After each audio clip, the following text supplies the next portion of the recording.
one afternoon we were chatting, and he said, I want to go and build wells in Africa.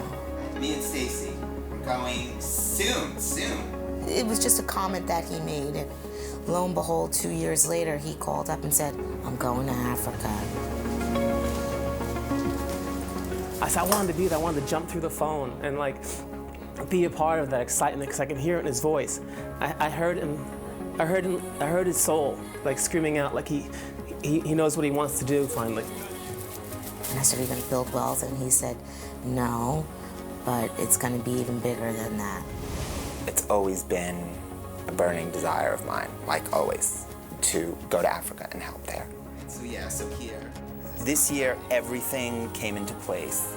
Financially, time off from work, so I decided. That's it. I said, okay, you're going, and didn't look back from there. My friend Stacey and I, we planned this literally within weeks. A lot of times there's not even water in it. She did all the research for me, and she would send me links as to all these different organizations and charity programs. There was many choices, and the hippo roller, that one really sparked an interest with me as well as with her. And all it is it's this plastic rolling device to get more water.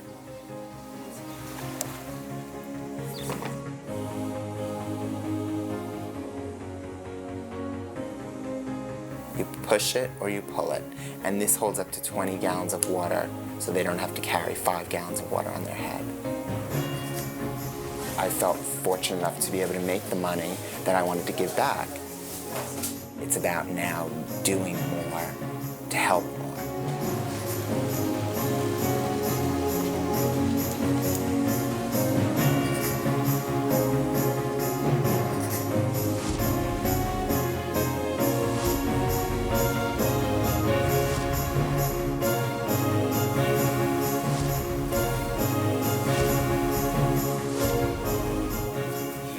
The luggage.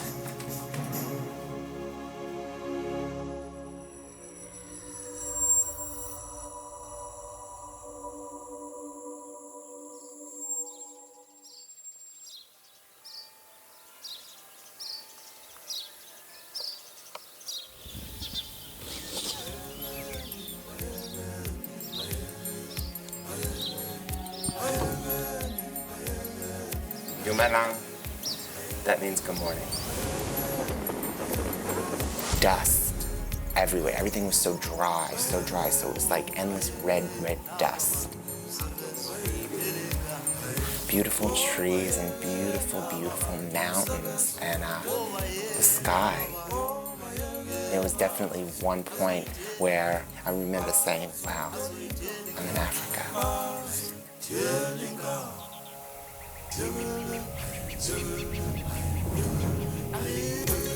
I was really happy to be there, happy and excited to give to these people.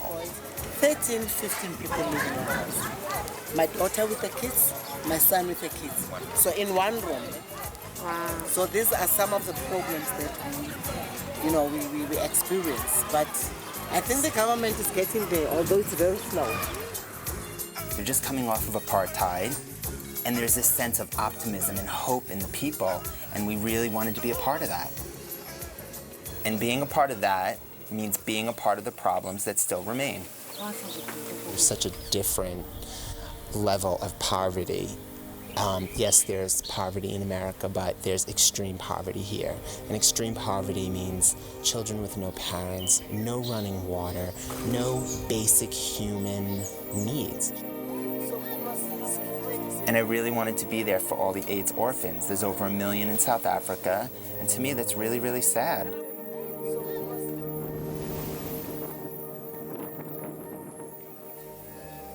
So we had just settled in, and there was no time to sit around. I wanted to pull an Oprah, you know? That was it. I was like, I want these kids to have things that are gonna put a big smile on their face. And there was 400 orphans, so I said every child would have something. We had help from the inside. Grant Gibbs, the project leader of Hippo Roller, he advised us where to go and how much to buy. We're on our way to buy the cheapest shirts. Stacey left to right. You know how I know. Left, right. Right? Mm-hmm. Really? Mm-hmm.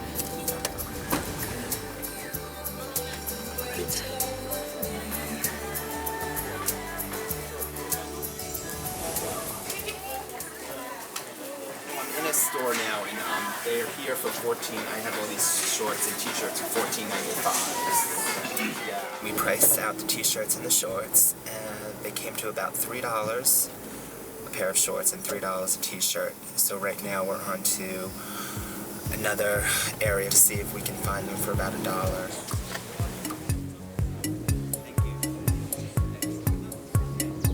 For some kids who have nothing, what do you like? You like candy, you like toys, you like clothes, and that's what I went there to get. I went crazy. I mean, we had carts and carts, and I loved it. I loved going down the candy aisle and taking those huge industrial-sized candy bags and like loading them and loading them and loading them and more, you know, because I wanted everyone to have something.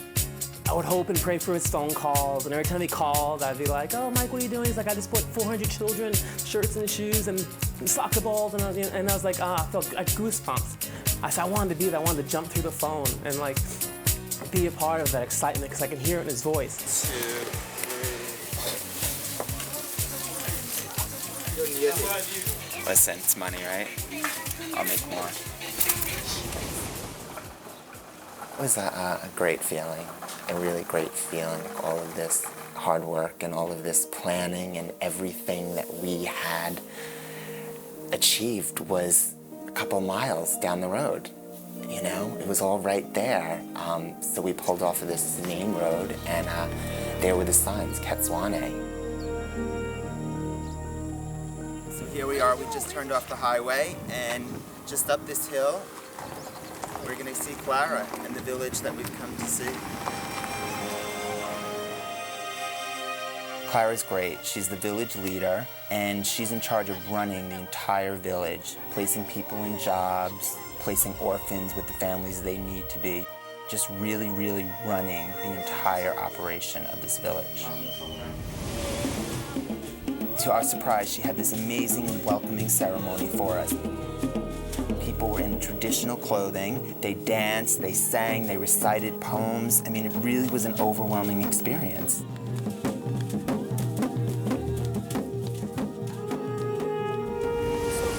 But I was on a mission, and that mission was that every single child was going to get a pair of shorts and a shirt. We opened the back of the trailer, and I thought, you know, this would be a very organized process, but it was complete chaos. The group just came in on me. So they lined them up, and at first I was very, very strong on obviously getting them the right sizes. I wanted the girls to have pink and the boys to have blue. That didn't last long at all. It was, you know, it was whatever size you are, you know, you're just getting a shirt and you're just getting a pair of shorts, and that's it. I mean, we didn't even have time to organize piles to put the sizes in. And I stayed with that focus for hours, because that's how long it took. Everyone had a lollipop. I remember one of them, to Stacey, she loved it. She loved her lollipop.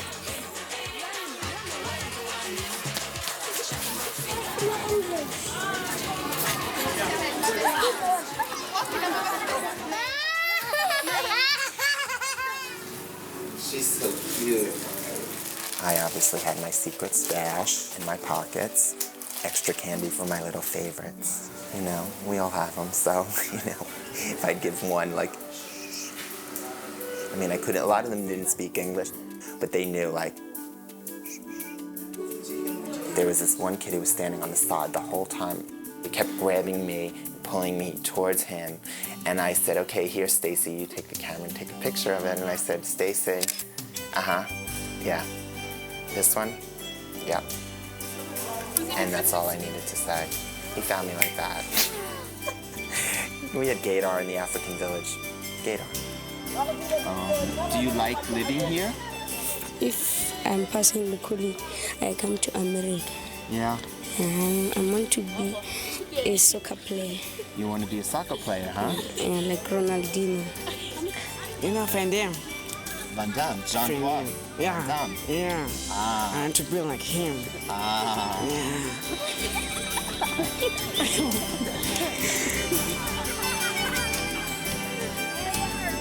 I had so much fun playing with them and really, really just being with them and really making them happy and laugh. And they all wanted their picture taken. Every single one of them wanted a picture taken.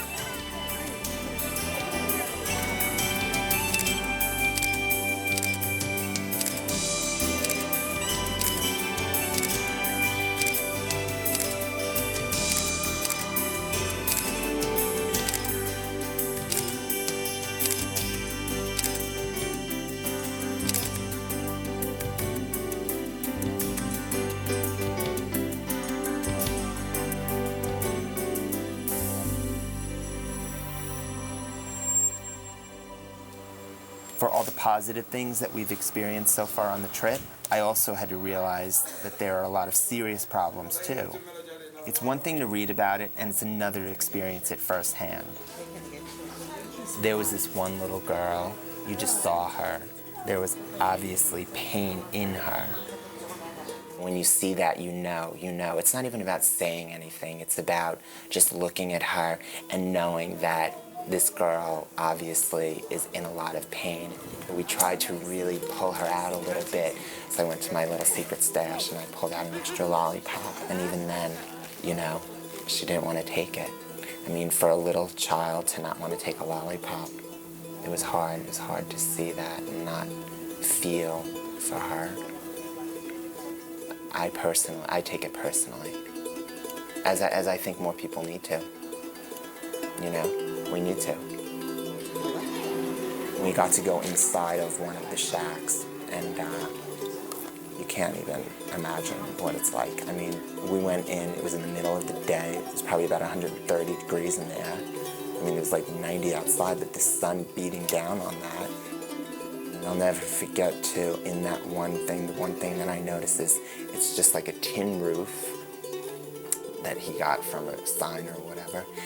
And in one of the folds was this toothbrush. And I swear that toothbrush looked like it had to have been like 20 years old.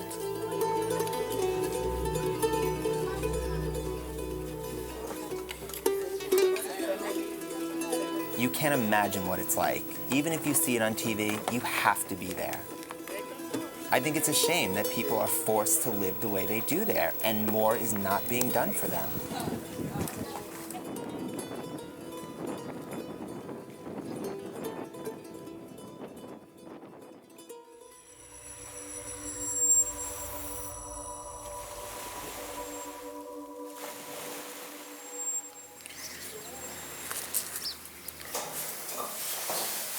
We woke up and we were so tired. We were literally running around for a week. We were exhausted. We were almost running on empty.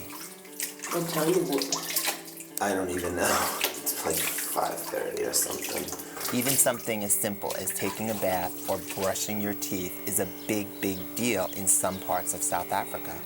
A lot of people don't have the luxury of clean or even running water.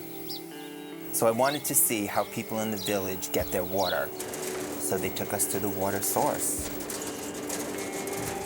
You would think that people going to collect water would have a big flowing river, but we get there and to our disappointment, it was this tiny little trickle of a stream. Right away I saw women collecting water next to these rusty pipes. I saw cows drinking from it. I saw a little ways down from that, I saw a woman washing her dirty laundry. And then I saw a boy drinking from it just as if it was a water fountain.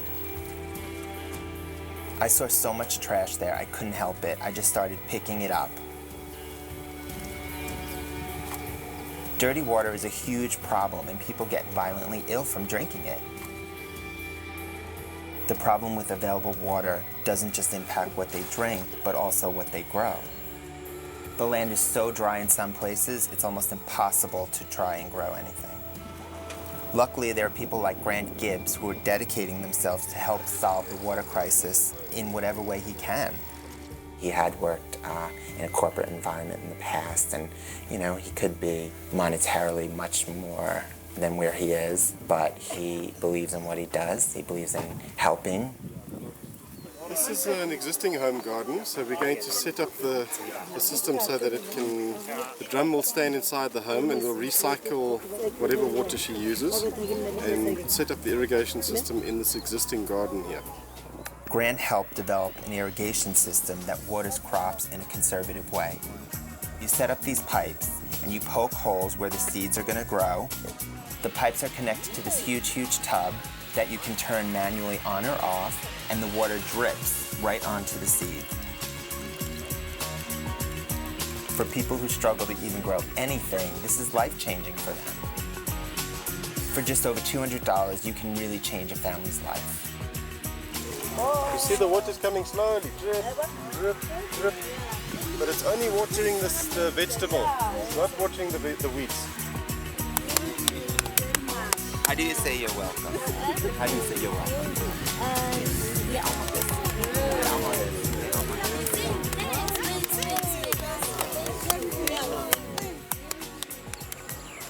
Not everyone has a garden, but everyone needs water.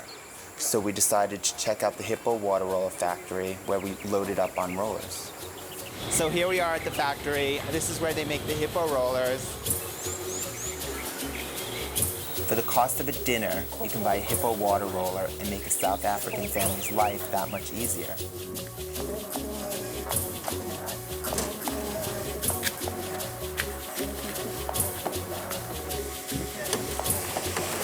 Hippo rollers.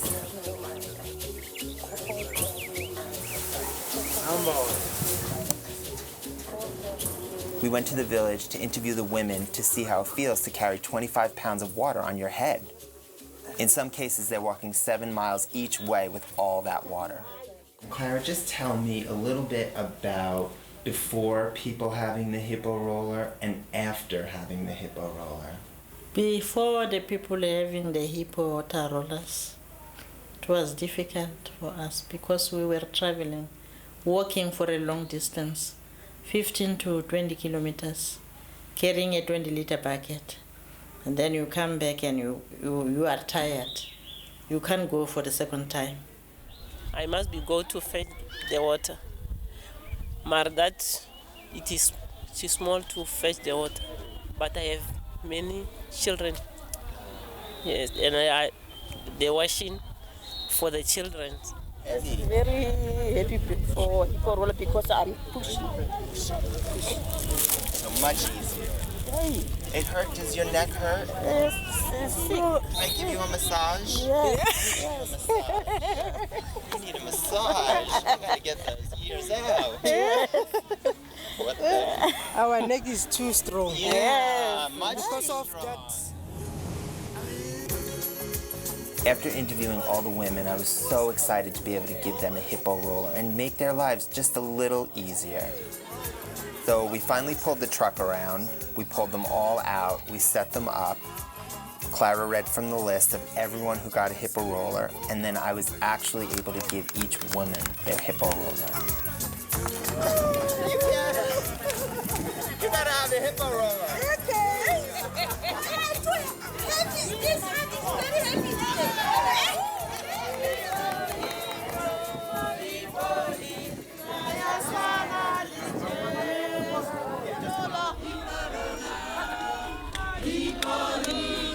It was so nice. They made up a song for us, like with the Hippo roller.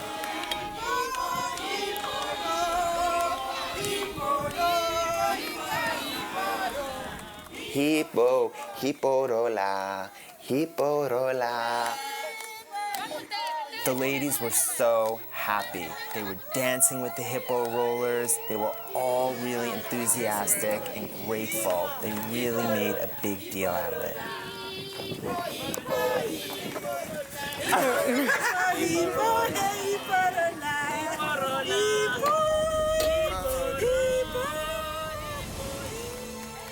Giving out the water rollers was definitely the day I felt like I met my dreams. It was rewarding in every single way. Thank you. Before I left for South Africa, I didn't know what to expect. I didn't know if there would be this sense of hope or despair. And I was really happy to see that there was hope and there was this great sense of optimism, and they were energetic and really grateful. I was truly glad to see that they still had a lot of hope.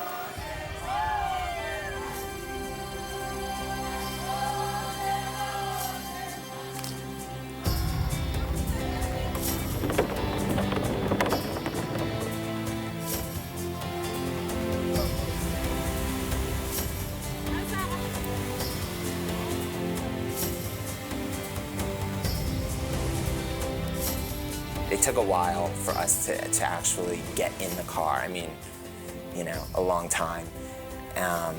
Just because it was hard to say goodbye to everybody. We got attached to so many of the people there. I mean, they really, really went out of their way for us, more than I think anyone has gone out of their way for me. I see you. Even though what we did was a Band-Aid on a huge problem, I'm just so happy that I was able to help them out a little bit. It was worth every ounce.